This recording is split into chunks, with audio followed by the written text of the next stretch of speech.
This one is about also an indefinite integral, but it will be interesting to see that we can only solve it by performing a so-called partial fraction decomposition, which is a standard method in decomposing rational functions like this. As you may know, I must inform you for short, there is another well-known procedure called polynomial long division, which you also have to apply in case that such a rational function is, as we say, an improper fraction. So now it's important to look at the grades of the polynomial in the numerator and in the denominator by comparison. And here we can all see that the order or the grade of this polynomial is 4, while here it's 5. So 4 is lower than 5, and that's why we call such a function a proper rational function. Okay, it's a proper fraction, you could say. It's historically, this is derived from the fact that, for example, something like 7/11, this is called a proper fraction because it's lower than 1, right? So it's lower than 1, that's why it's proper. It's a real fraction. A fraction is defined to be a part of something whole, okay? So, but then also, if you take, instead, if you take, let's say, 23/11, this is greater than 1, and this is called an improper fraction because it's clearly, it's not a component of something whole, it's more than something whole, it's more than a whole one. That's the reason, okay?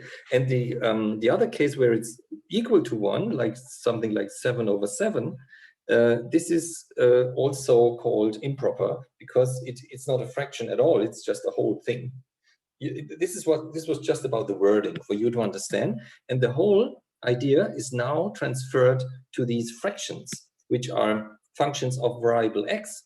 So it's quite abstract to say this is a proper fraction, but it's to be understood always regarding the grades of the polynomials. So the reason why I don't perform a polynomial long division now is just because it doesn't make sense. This would help me to decompose an improper fraction into a whole, you see, into a polynomial plus a proper fraction term. This is what you can always do and must always do if you have an improper fraction. But in this case, it's a proper fraction, and that's why I start right away with the so-called partial fraction decomposition. Why do I need it? Because this function is just far too complicated to be integrated at once. So if we are able to decompose it to simpler fractions, we will easily be able, by using term-by-term integration also, to find the corresponding primitive function terms. Okay, so let's just use this as an example for partial fraction decomposition. Now, what do you have to do? It's like a recipe. This is also inside the notes, so you will know from the lecture how to do it. I just present you this method. Well, you have to find all the zeros of the denominator term. In doing so, you should always try and factorize this term as much as possible. So you decompose it also, but to linear factors. And if you don't proceed anymore, it may be the case that some so-called quadratic rests, or let's say quadratic terms that may not further be decomposed, stay alive. So the reason is because we are in the real domain here. If you are in the real domain by the fundamental theorem of algebra, it turns out that a decomposition to purely linear terms is not always possible.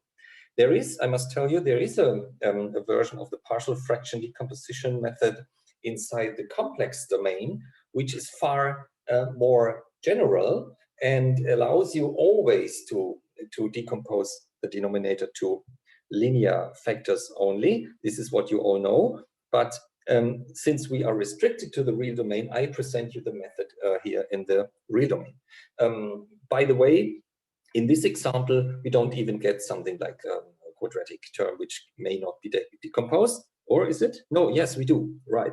So let's do it. We just see, we find out that a factor of x power 3 may be extracted, which is then x power 3 times, and in parentheses, it says x squared plus 1. You know what I'm doing? I'm just pulling this factor x power 3 outside of these parentheses. If you multiply, you will quickly find it's the same.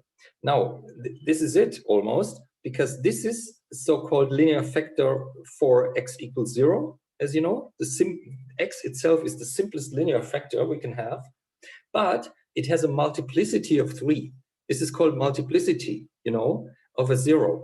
It's all about zeros. It's about the question, what does this polynomial, what are the solutions of this polynomial equal to 0, to 0? Okay, in other words, what are the zeros of this polynomial? And then if I find this form, as you know, the way of speaking here is, firstly, here we don't find any 0. This does never get 0. But here we find that if x equals 0, the equation is solved. And then, importantly, this takes place not only once, but 3 times. In the sense that I could also, I'm sorry for using all this space chaotically, x power 3 is the same as x times x times x. So you could say either this factor gets 0 or this one or this one. And in this case, they all get 0 at once if x equals 0. But you know that this is called a 0 then with a multiplicity of 3. This is an important feature also, if you remember, with eigenvalue problems, we had to take care for things like that. So so that's, and I tell you, it's important also for performing, for finding the correct approach for this partial fraction decomposition, because the following is true. First, you can really rely on the fact that the decomposition will be successful and it will have a unique solution. That's important to know. And but to this end, you have to follow the recipe. And the recipe tells you, for each linear factor that you found, construct one partial fraction, which is simple. It just takes the found linear factor in the denominator without any power, important, right? And also it takes an unknown capital A in the numerator. I just use the alphabet A, B, C, D, E as far as I need it. So, but this is our first unknown here in the approach, okay?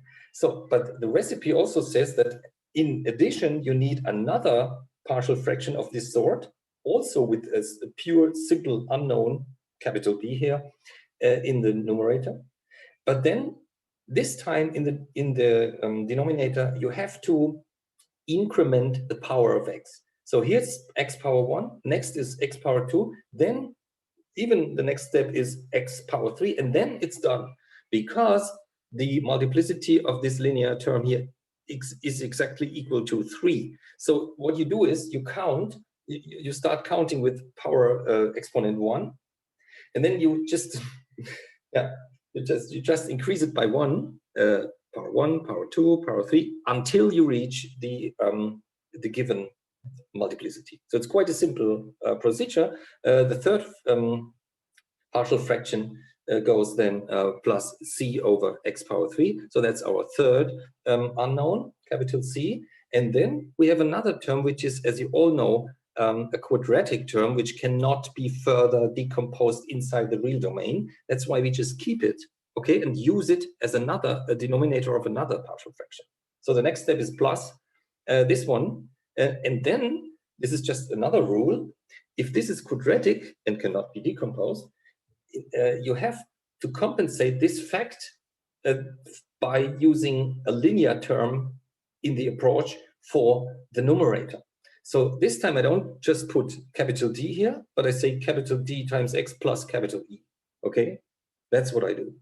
And that means in the end, I have A, B, C, D, E, 5 unknowns. The interesting fact about this really nice method is you can be sure that you have exactly the number of unknowns for you to find a unique solution.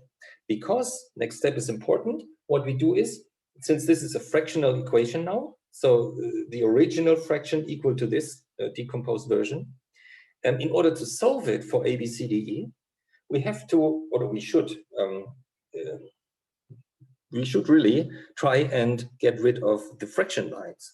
So that's what we do. By doing so, we just multiply the whole approach with the lowest common denominator, or let's say with the common denominator, with the full denominator. As you know, all these factors here in the denominators of these little fractions are contained in the original term. So that's why if I multiply the whole equation by this whole denominator, which I can also use in this factorized form, I will have a pure polynomial on the left side and on the right hand side, where usually I always exchange the sides, so the unknowns appear on the left side then, and the pure polynomial appears on the right hand side. But the important point is how to solve for 5 unknowns with just one equation. The most important point is for you to recognize that x is everything, but it's not a unknown here. Instead of regular equations of the sort, when you say x cubed, x cubed minus 2 equals 7 or something like that, you have x as an unknown. Of course, this is not the case at all. Here, x is sort of, you could say, a parameter. Or better speaking, the whole equation is solved by choosing the correct values for A, B, C, D, E only if it holds for any allowed value of x. Okay, please understand this.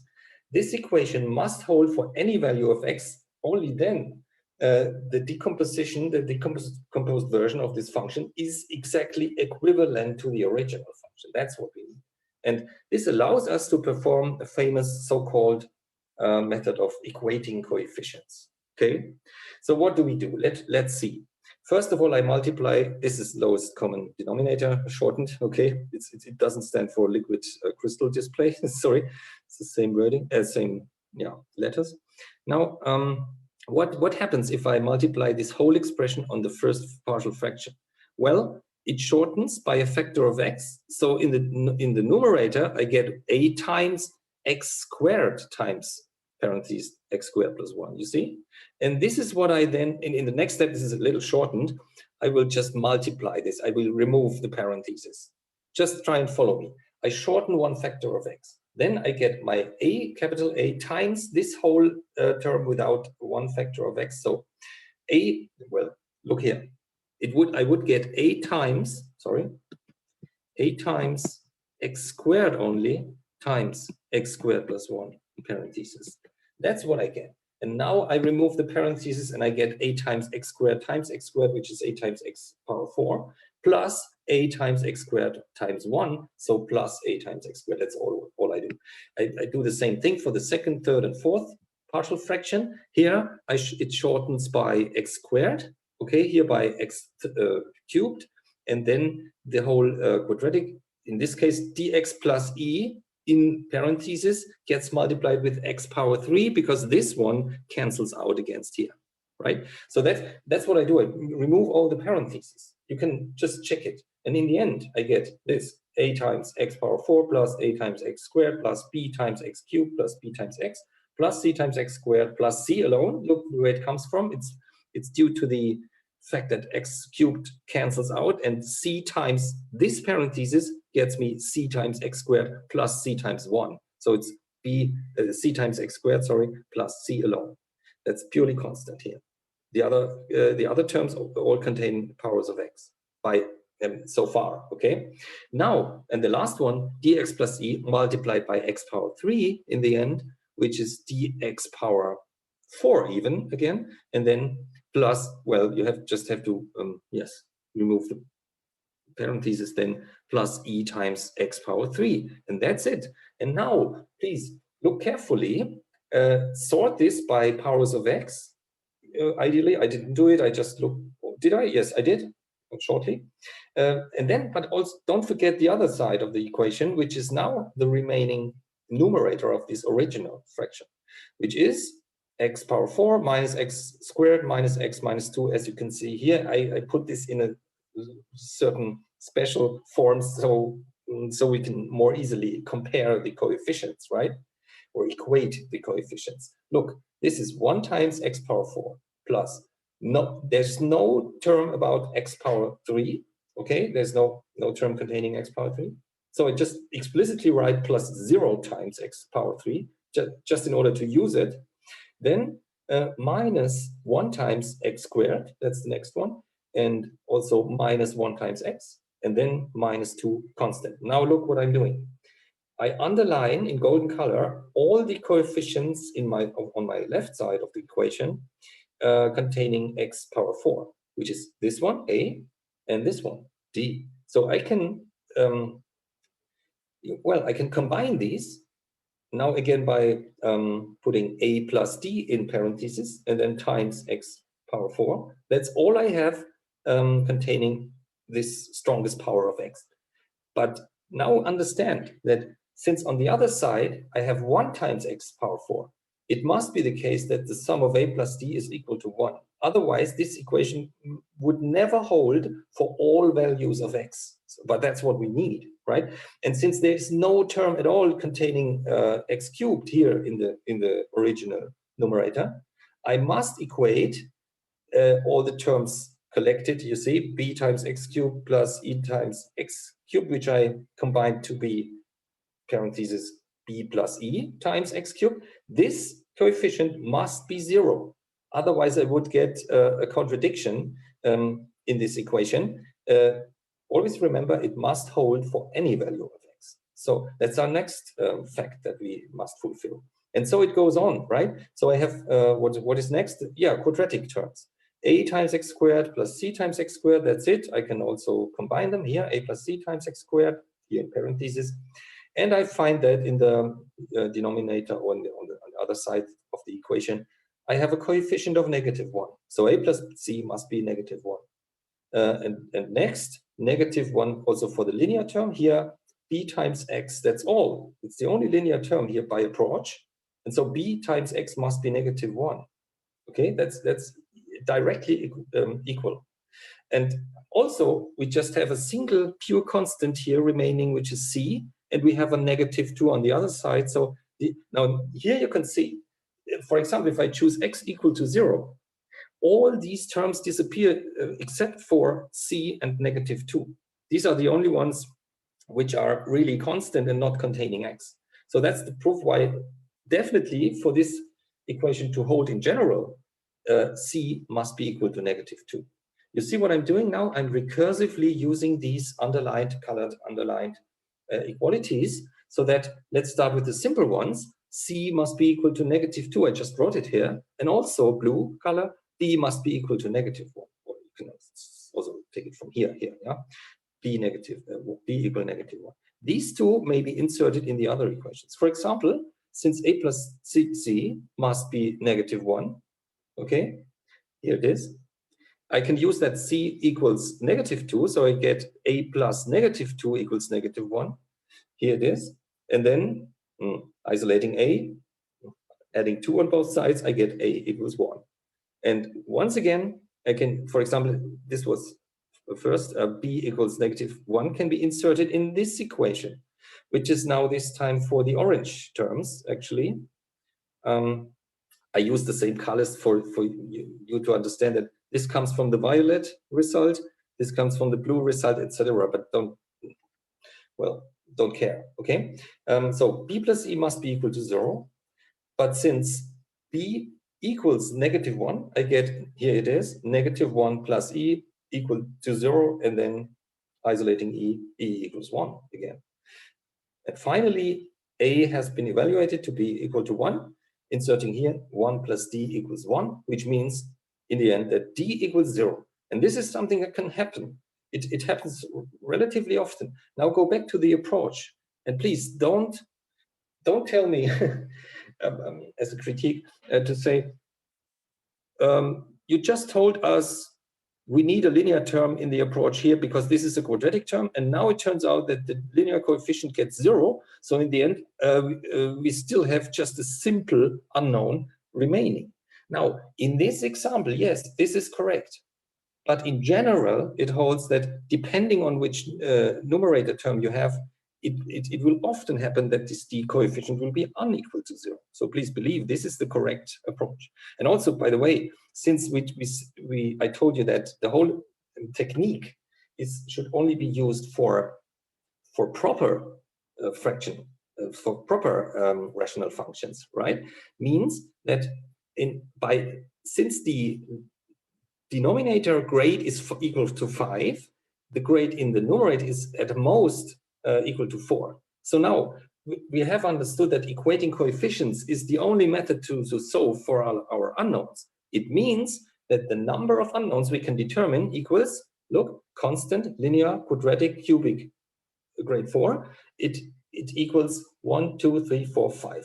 You get 5 coefficient comparisons, which means you can exactly determine 5 unknowns in this way. And this is what our general recipe tells us, how to construct these 5 unknowns. So it's really a fantastic method, which leads to your result. You see what I'm doing? I'm just inserting these values in the approach in the end, so that here I get 1 over x, then plus, and so on. Yeah, right, like we just found.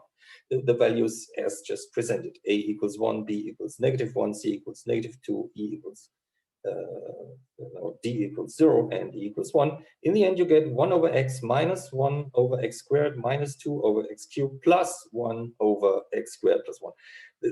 It's really, really nice, because all these functions, all these terms have very well-known and very simple primitives. So in the end, we can perform our integral by saying, okay, term by term, 1 over x has primitive ln absolute value of x, this time really keeping the vertical bars, they're important. X can also be negative, no problem. By the way, I should have excluded x equals 0. This is, by the way, the only definition gap in the domain of the original integrand. Looking here again, okay? Just if x equals 0, this is not well defined. Otherwise, it is, okay?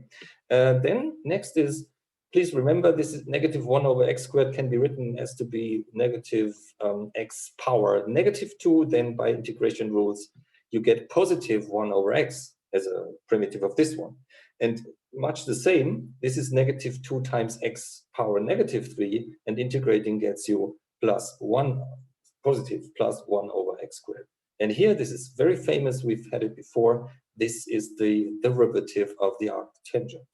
So that the arctangent will be the primitive function of this one. Of x, of course, and then plus c, and that's the solution.